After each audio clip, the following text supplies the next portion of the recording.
The country club ballroom buzzed with polite conversation and the gentle clink of champagne glasses as my father's retirement party reached its peak.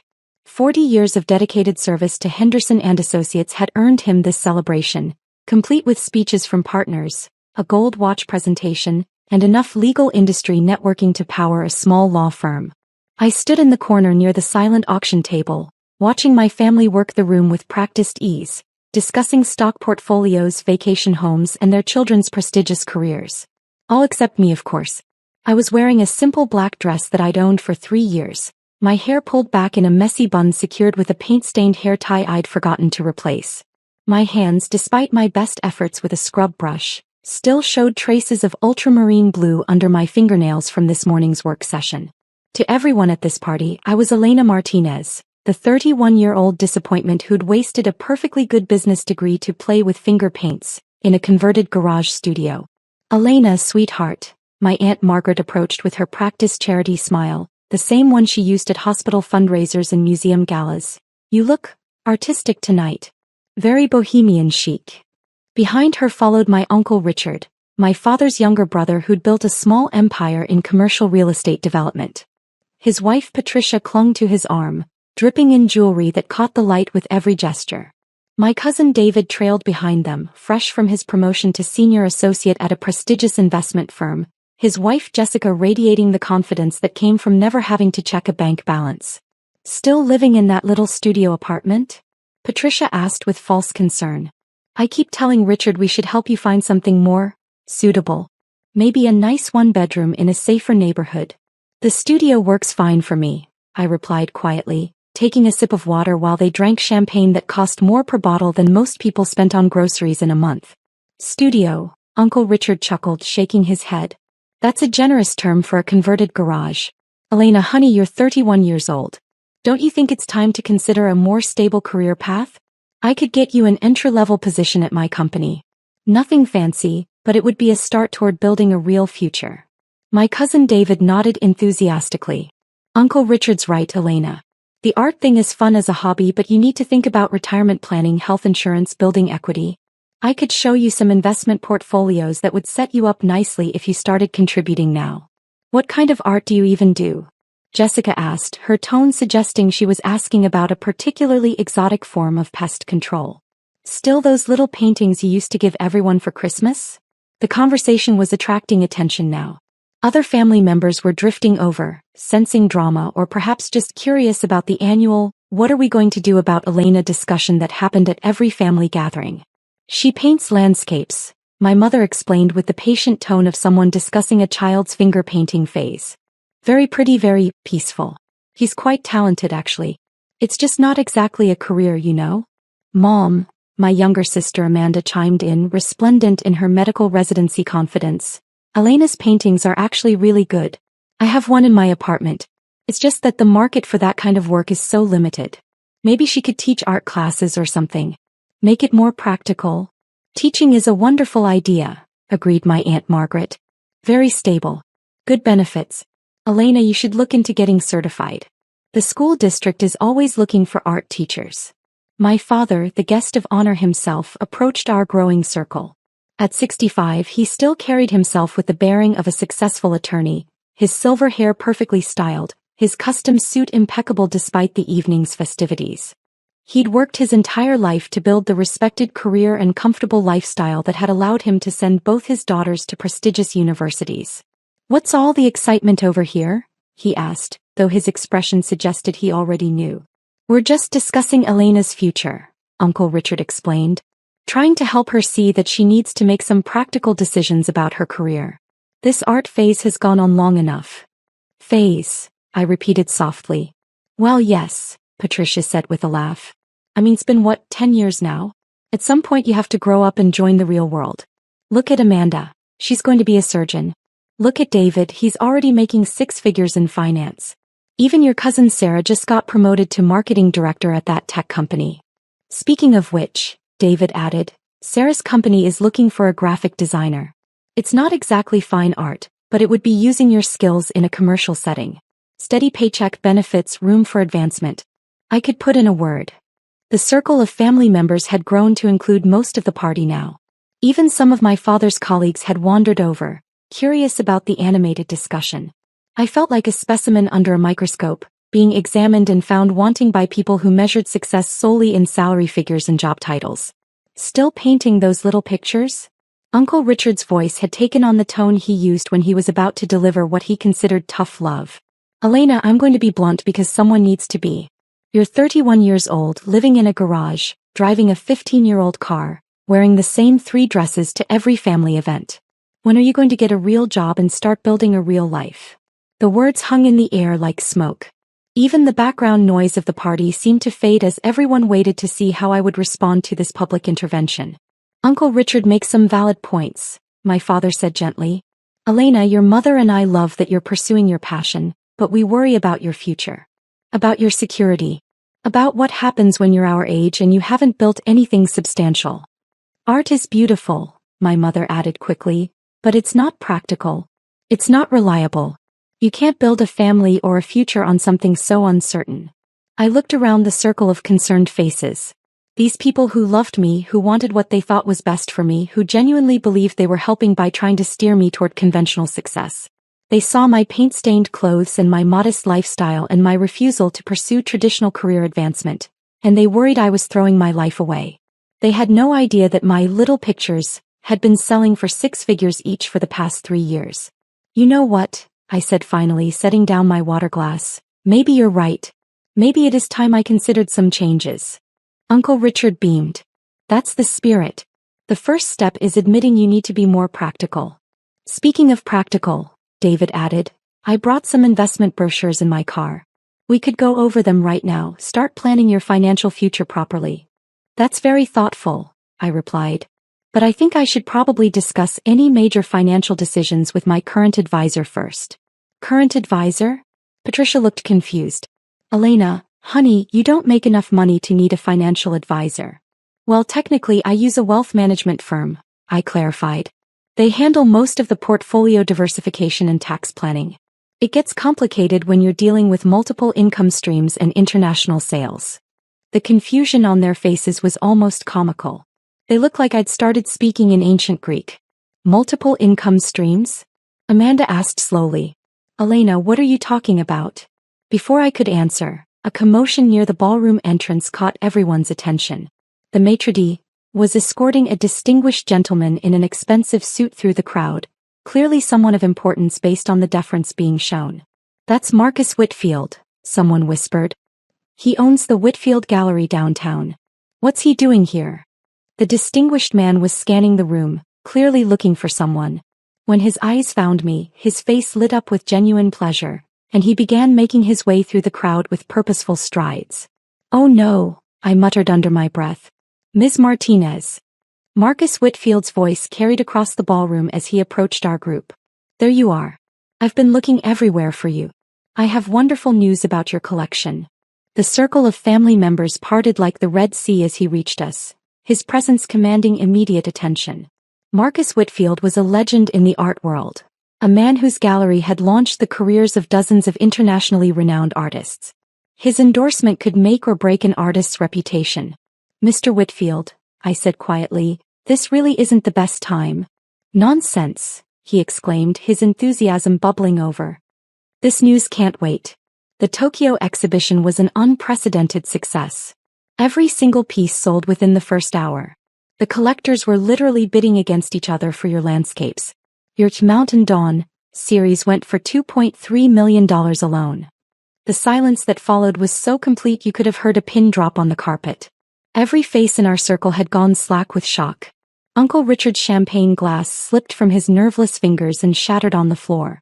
I'm sorry, my mother whispered. Did you say million?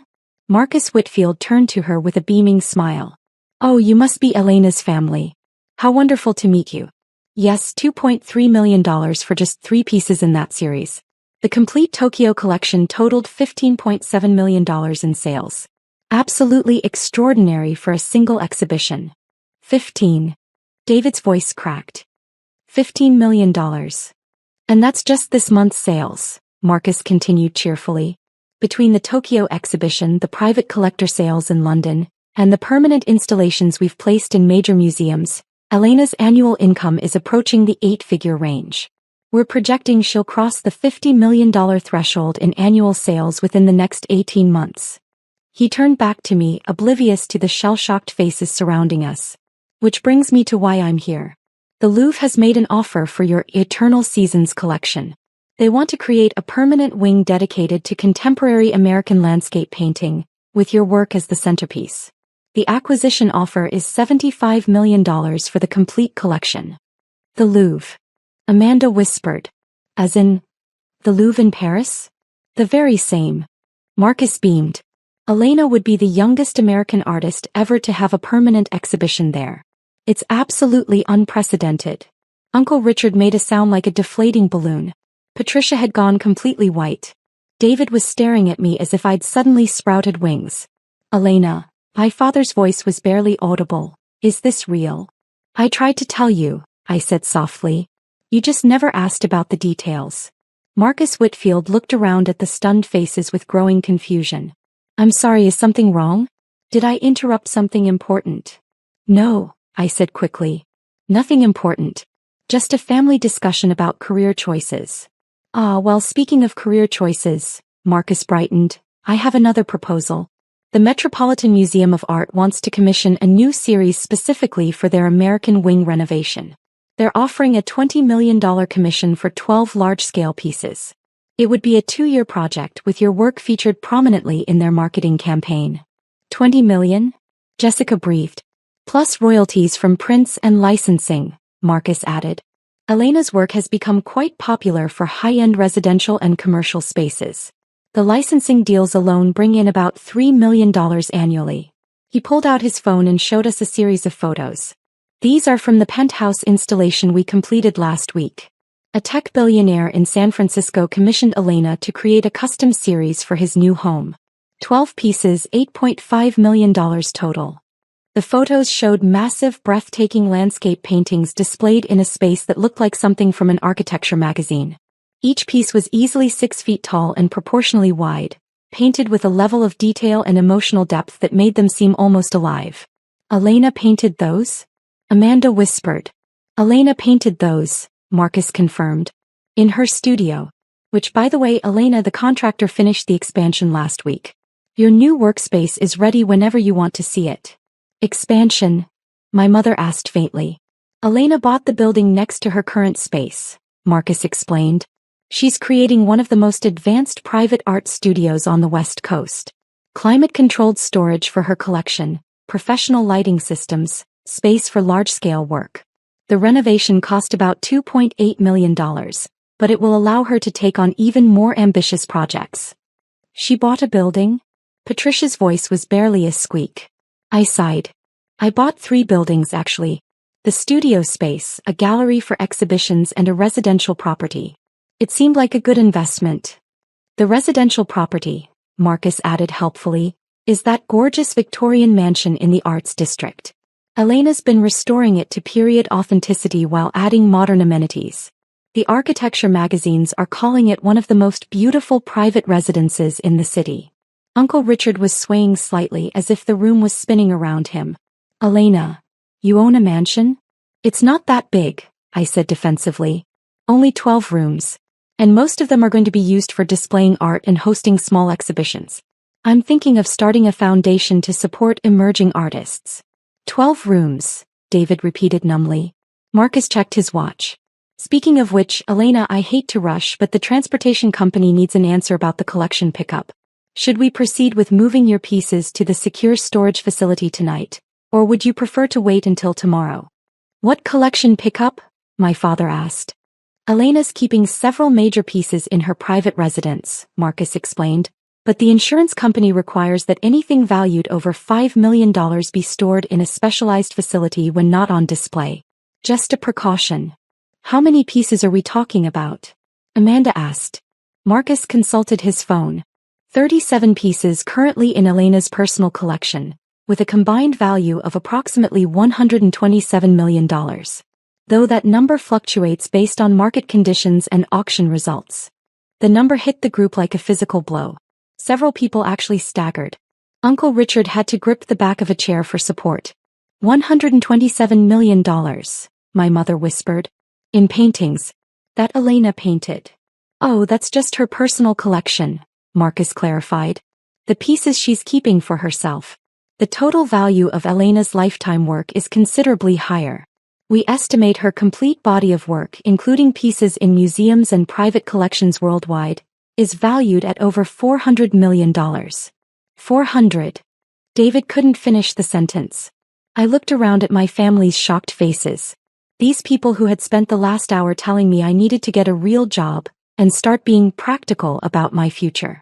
Who had dismissed my little pictures as a hobby that needed to be abandoned in favor of conventional success.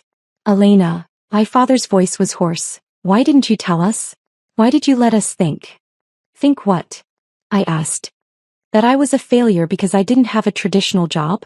That my work wasn't valuable because it didn't come with a corporate title and a business card? But you live so simply, my mother protested.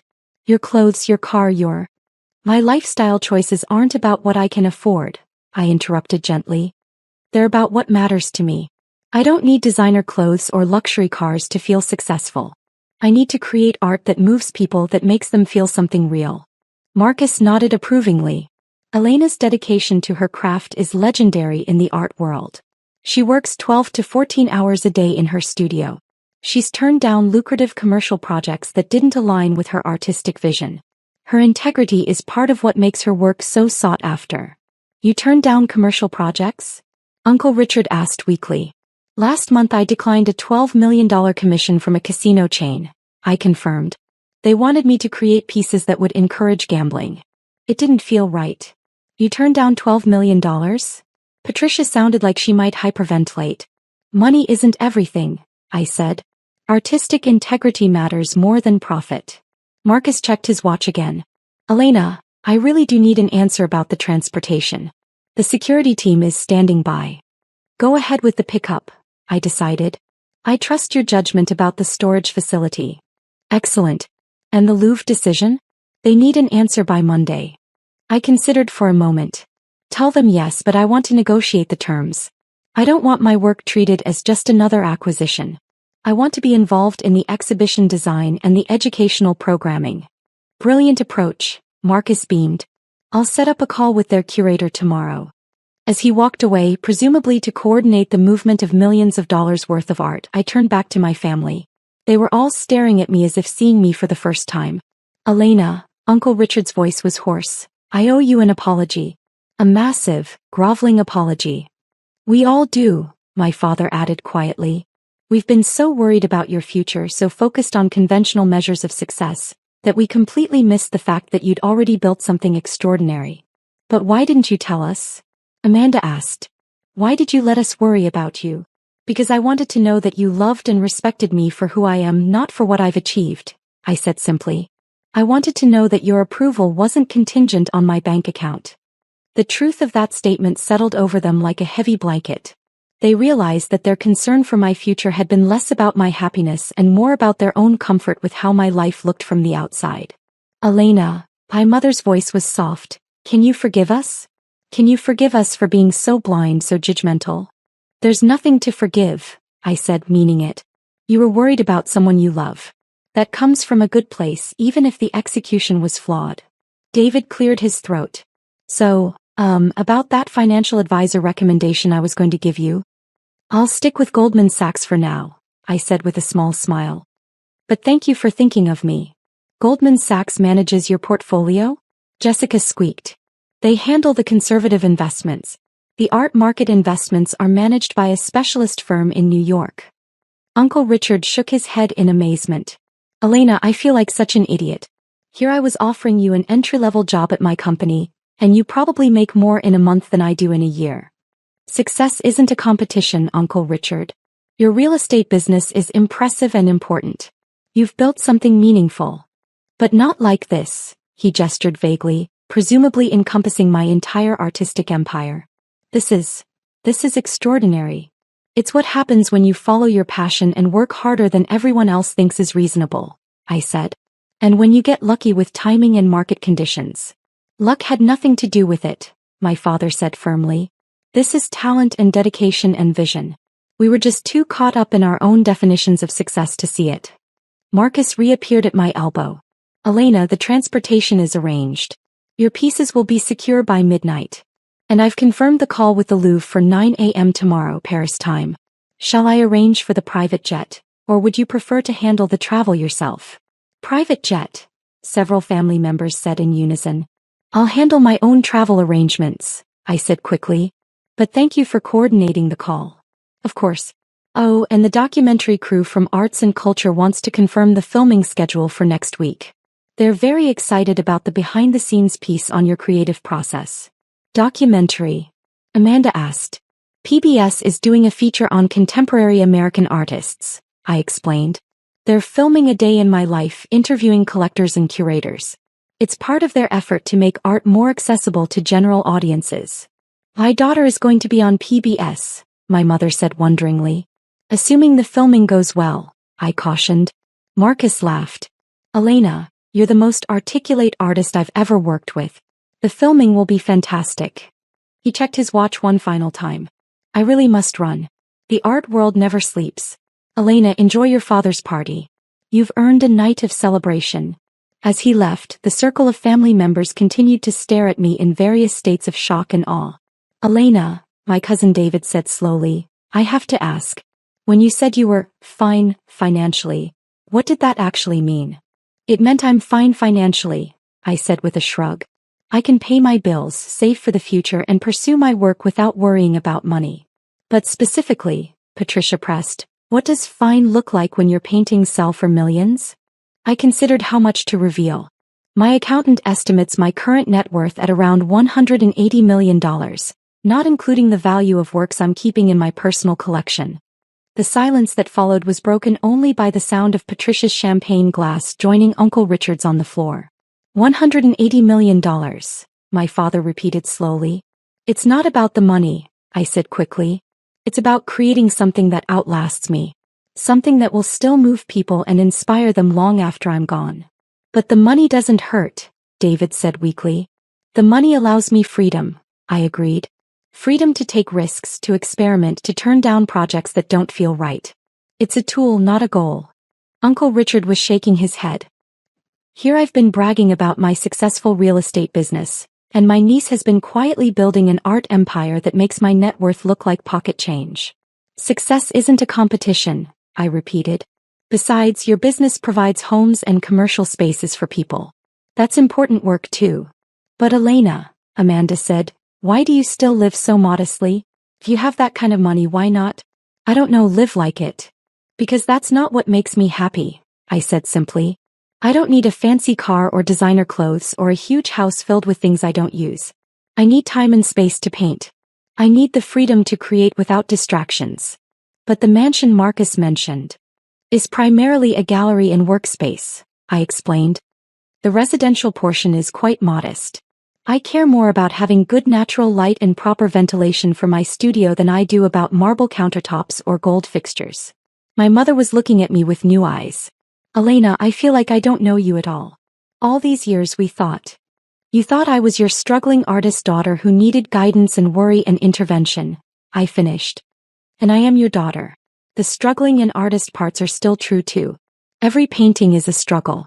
Every piece teaches me something new about my limitations and possibilities. But you're not struggling financially, my father said. No, I agreed. But financial security doesn't eliminate artistic struggle. If anything, it makes it more important to stay connected to what drives the work. Is that why you volunteer at the community center? Amanda asked suddenly. Teaching art classes to kids? Partly. But mostly because those kids remind me why art matters. They don't care about market value or critical reviews. They just want to create something beautiful. Uncle Richard was still shaking his head in amazement. Elena, I owe you such an apology. All those comments about getting a real job, about being practical. You were trying to help, I said gently. You were worried about my future because you care about me. But we were so condescending, Patricia said, her face flushed with embarrassment. So dismissive of your work. You didn't know, I said. And honestly, there were times when I wasn't sure myself. The art world is unpredictable. Success isn't guaranteed just because you work hard. But you never gave up, my father observed. Because I couldn't, I said simply. Painting isn't just what I do. It's who I am. Even if I'd never sold a single piece, I would have kept creating. And that's what makes the difference, David said thoughtfully. That's what we were missing. We were measuring your success by external standards, but you were measuring it by internal ones. Success is personal, I agreed. For some people it's climbing the corporate ladder. For others, it's raising a family or serving their community or mastering a craft. There's no universal definition. My mother reached over and took my paint-stained hand. Elena, can you forgive us for being so narrow-minded? For trying to force you into our idea of what your life should look like. There's nothing to forgive, Mom. Family means wanting the best for each other even when we disagree about what best looks like. But we were wrong, she insisted. You found your path and it led to something we never could have imagined.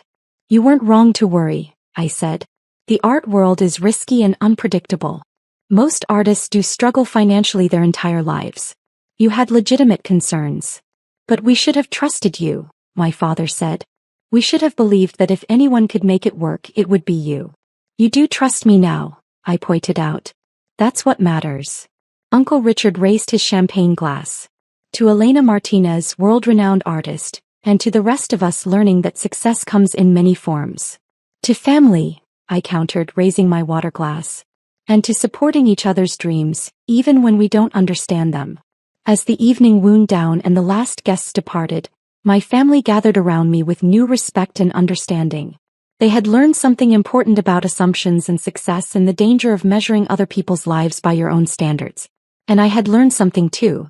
That sometimes the people who love you most need to see your achievements recognized by the outside world before they can fully appreciate what you've built. It wasn't ideal, but it was human.